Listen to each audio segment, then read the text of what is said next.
Is there any consideration being given to sanctions on China for its silence over Russia? One thing that has disturbed me from the outset, apart from the obvious in terms of Russia's violent and illegal invasion of Ukraine, has been the chilling silence that we saw from China. And I think there is a real lack of transparency in the relationship between China and Russia.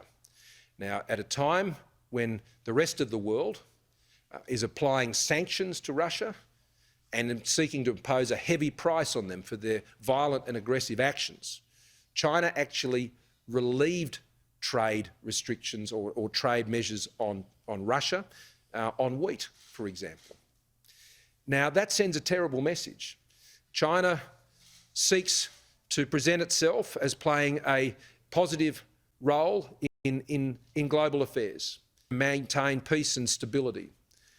The lack of transparency in relationship with Russia is a great concern in our region, not just to liberal democracies. And I think it's time for these sorts of issues to be made clear. Is there potential then for sanctions on China for its side? Well, we will move in lockstep with our partners and allies on these issues. And the United States has made some very clear statements about this, and we support those statements. We support those statements.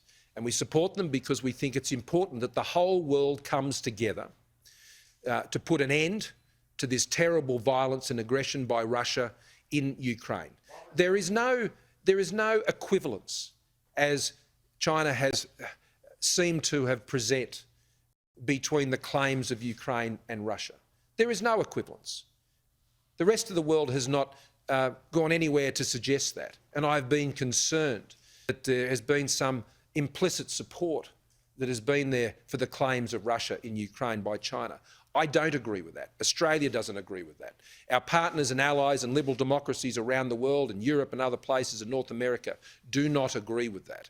And so I think it's very important for China to be very transparent about what is their relationship with Russia, what is their relationship with Russia when it comes to throwing them an economic lifeline during this global crisis, and potentially what, if any, support has been discussed for military support for Russia, because that would be an abomination.